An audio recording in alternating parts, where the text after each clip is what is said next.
ನಮಸ್ಕಾರ ಸ್ನೇಹಿತರೆ, welcome to my channel. ಮೊನ್ನೆ ತಾನೇ ಬಿಗ್ ಬಾಸ್ ಗ್ರ್ಯಾಂಡ್ ಓಪನಿಂಗ್ ಆಯ್ತು ಅಂತ ಅನಿಸ್ತು. ಈಗಾಗಲೇ ಗ್ರ್ಯಾಂಡ್ ಫಿನಾಲೆಗೆ ಒಂದು ದಿನ ಬಾಕಿ ಇದೆ. ಆಕ್ಚುಲಿ ದಿನಗಳು ಫಾಸ್ಟ್ ಹೋಗ್ತಾ ಇಲ್ಲ. ನಾವೆಲ್ಲರೂ ಮೊಬೈಲ್ ಅಲ್ಲಿ ತುಂಬಾ ಬ್ಯುಸಿ ಆಗಿಬಿಟ್ಟಿದೀವಿ. ಹಾಗಾಗಿ ದಿನಗಳು ಹೋಗೋದು ಗೊತ್ತಾಗ್ತಾ ಇಲ್ಲ. ಸ್ನೇಹಿತರೆ, ಇವತ್ತು ಅಂದ್ರೆ ಜನವರಿ 17 ಮತ್ತು ನಾಳೆ ಜನವರಿ 18ಕ್ಕೆ ಗ್ರ್ಯಾಂಡ್ ಫಿನಾಲೆ ನಡೀತಾ ಇದೆ. ಆದ್ರೆ ಈ ಬಾರಿ 2 ದಿನ ಗ್ರ್ಯಾಂಡ್ ಫಿನಾಲೆ ನಡೆಯಲ್ಲ, ಒಂದು ದಿನ ಗ್ರ್ಯಾಂಡ್ ಫಿನಾಲೆ ನಡೆಯುತ್ತೆ. ಜನವರಿ 17 ಅಂದ್ರೆ ಇವತ್ತು ಗ್ರ್ಯಾಂಡ್ ಫಿನಾಲೆ ಇರಲ್ಲ, ಬದಲಾಗಿ ಫ್ರೀ ಫಿನಾಲೆ ಅಂತ ಇರುತ್ತೆ. ಜನವರಿ 18 ಅಂದ್ರೆ ನಾಳೆ ಗ್ರ್ಯಾಂಡ್ ಫಿನಾಲೆ ಒಂದೇ ದಿನ ನಡೆಯುತ್ತೆ.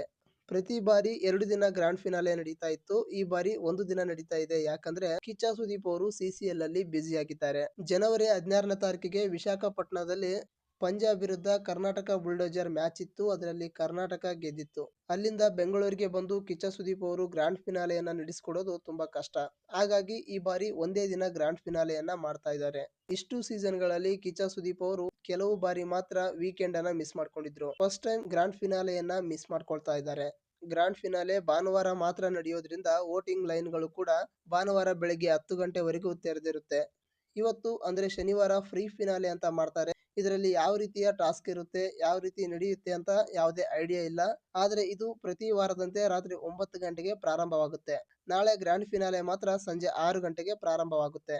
ಬಿಗ್ ಬಾಸ್ ಮನೆಯಲ್ಲಿ ಇನ್ನೇನು 6 ಕಂಟೆಸ್ಟೆಂಟ್ಗಳು ಇದ್ದು, ನಾಳೆ ರಾತ್ರಿ ಸರಿಸುಮಾರು 9 ಗಂಟೆಯಿಂದ 10 ಗಂಟೆವರೆಗೂ ಬರೀ ಇಬ್ಬರು ಕಂಟೆಸ್ಟೆಂಟ್ಗಳು ಇರ್ತಾರೆ.